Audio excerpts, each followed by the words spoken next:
महोदय, मैं आपका धन्यवाद देना चाहूंगा कि आपने इस राज्यपाल के अभिभाषण पर मुझे बोलने का मौका दिया और मेरे जो सामने सदस्य बैठे हैं सत्ता पक्ष के लोग, वो इस बात पे खुश है कि 6 महीने का सस्पेंशन हुआ और वापस तो 6 महीने होने के बाद ही आया हूं मैं सदन में। उसमें कोई आपकी कोई बहादुरी नहीं है। तो सभापति महोदय कि हम वो लोग हैं जो संविधान का और इस चेयर का हमेशा जिन्होंने सम्मान किया है। हम लोग बाबा साहब अंबेडकर के उस संविधान को मानते हैं जिसमें ये चेयर इस सदन नहीं पूरे राजस्थान के लोगों की उम्मीदों की आकांक्षा है। और ये सब दुर्भाग्यपूर्ण घटना क्यों घटी, ये सारा गतिरोध क्यों हुआ?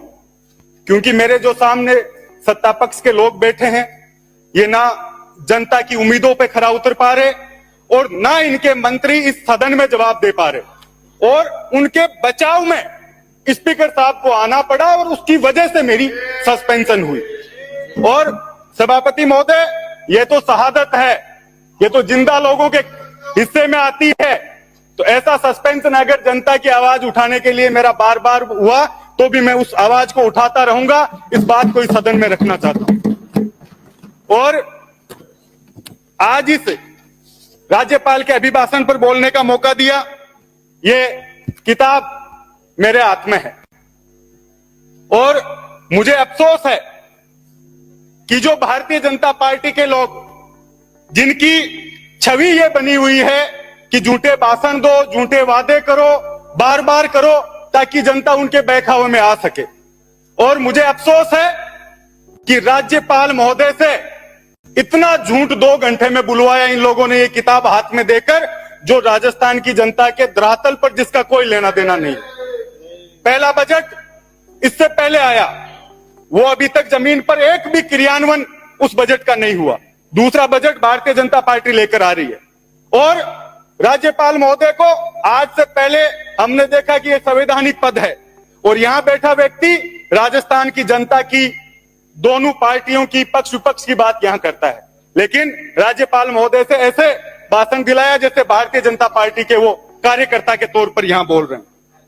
आदरणीय सभापति महोदय, केंद्र का दूसरा बजट अभी थोड़े दिन पहले आया और हमने देखा कि फिर राजस्थान का नाम उस बजट में कहीं भी नहीं था और कहीं भी कोई घोषणा उस बजट में केंद्र के में राजस्थान के लोगों के लिए नहीं हुई।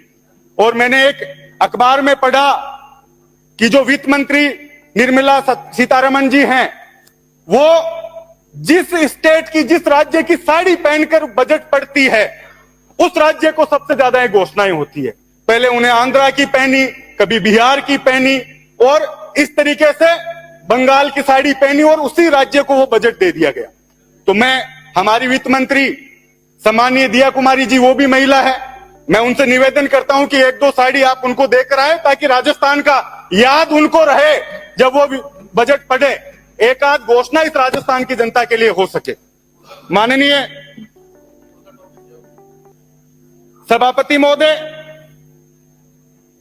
आज मेरे से पूर्व वक्ता कह रहे थे, भारतीय जनता पार्टी के जो माननीय सदस्य हैं, वो बोले कि हमने काम किया उसकी तो आप प्रशंसा करो। मैं आपके माध्यम से कहना चाहता हूं सभापति महोदय कि जब हम छोटे थे तब से सुनते थे कि इस राजस्थान में भारतीय जनता पार्टी को सींचने वाले लोग किरोड़ी लाल मीणा जी, वसुंधरा राजे जी, देवी सिंह बाठी जी, ये लोग इस भारतीय जनता पार्टी को सींचने वाले लोग हैं। ये हमारे मुंह से प्रशंसा करवाना चाह रहे हैं, लेकिन वो दिग्गज इन लोगों की खिलाफत कर रहे हैं, सड़क पर उतरे हुए हैं। उसका जवाब इनको देना चाहिए। वो लोग अपने आज रखो, समय जा रहा है। समय की बात कर रहा हूं, 10 मिनट ही बोलूंगा। बस यही दिक्कत है, हमें इनको प्रोटेक्ट करने के चक्कर में ये सब गतिरोध बढ़ रहा है। तो ये सारे लोग आप लोगों की बुराई कर रहे हैं, हमारे मुंह से आप लोग क्यों बुराई करवाना चाह रहे हैं और क्यों हम करेंगे? राजस्थान की जनता देख रही है। आज सभापति महोदय, किसी भी राज्य सरकार या पुराने टाइम शासक होते थे या केंद्र की सरकार है, वो अपने लोगों को ग्राउंड पर भेजती है कि आप जाकर देखो कि हमारे प्रति लोगों की क्या राय है, क्या परसेप्शन बन रहा है। यहाँ कुछ मंत्री बैठे हैं मुख्यमंत्री जी के प्रति जिनका विशेष लगाव है, उनसे मैं उनको कहना चाहूंगा कि आप जाकर ग्राउंड पर देखो।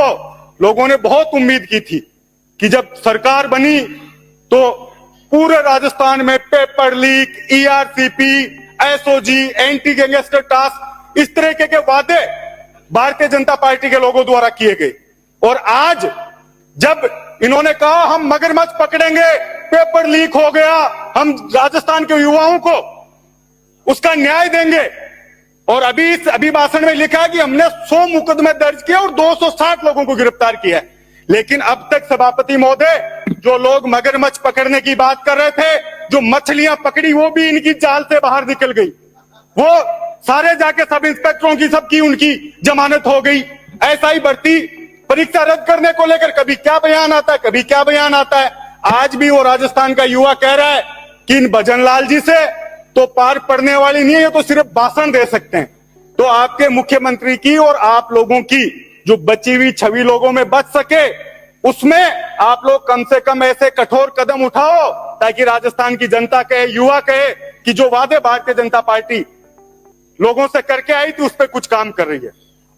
आदरणीय सभापति महोदय, इसमें बजट में बात हुई, इस अभिभाषण में बात हुई कि पूर्ववर्ती सरकार ने बिजली व्यवस्था खराब कर दी राजस्थान की। अब आप लोगों की सरकार है, छत्तीसगढ़ में आप लोगों की सरकार है, केंद्र में आप लोगों की सरकार है, कोयला आप कहीं से भी ला सकते हैं, और सोलर, जो सौर ऊर्जा की बार बार आप बात कर रहे हैं।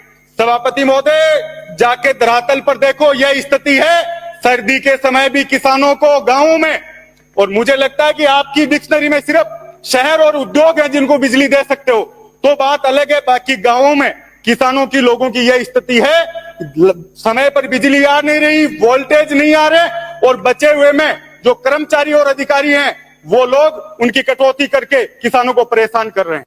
आज सौर ऊर्जा के जो आप लोग बड़ी लाइनें बिछा रहे हैं, हमारे समय भी चालू हुई, कोई भी तरीके की उनके लिए आप लोगों ने, सरकार ने मुआवजे की व्यवस्था नहीं की। एक किसान है जिसका 1 बीघा का खेत है, 2 बीघा का खेत है, और वहां से लाइन जा रही है, बड़ी लाइन, उनके लिए मुआवजे की व्यवस्था आप लोग प्रॉपर सदन से करवाएं, ये मांग आप लोगों से मैं करना चाहता हूं। माननीय सभापति महोदय,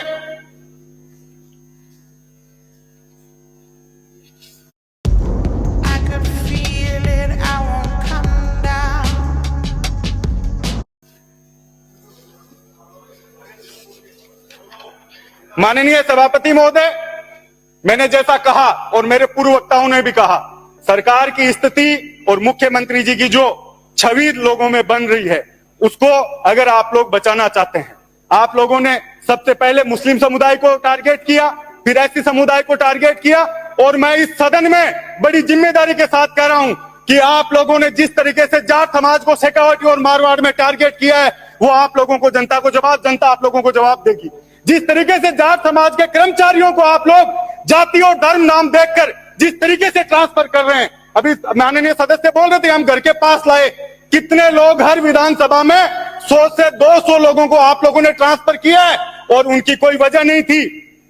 सभापति महोदय, पहले ट्रांसफर पोस्टिंग्स होती थी कि 2, 3, 5, 7 जो विधायक का नजदीक है, जो पार्टी की विचारधारा से ज्यादा बंदा, उनके ट्रांसफर कर दो, एक संदेश होता था। लेकिन आपने तो बाबू, लाइनमैन, चपरासी और जो लोग जिनका प्रोबेशन पूरा नहीं हुआ, उन लोगों के भी ट्रांसफर आप लोगों ने कर दिए।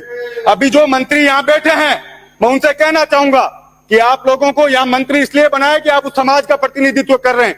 आप ये बात कहिए मुख्यमंत्री जी को कि आप किसी के प्रति दुर्भावना से आप ट्रांसफर ना करें, ये बात आप लोगों को पहुंचानी होगी।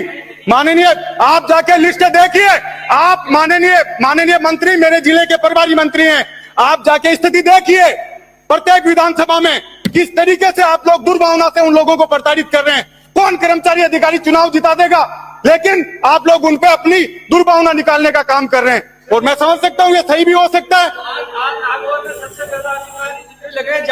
आप जाके देखो, आपने विधानसभाएं, थाने, तहसील, कचहरी सब लोग ठेके पे दे दिए लोगों को।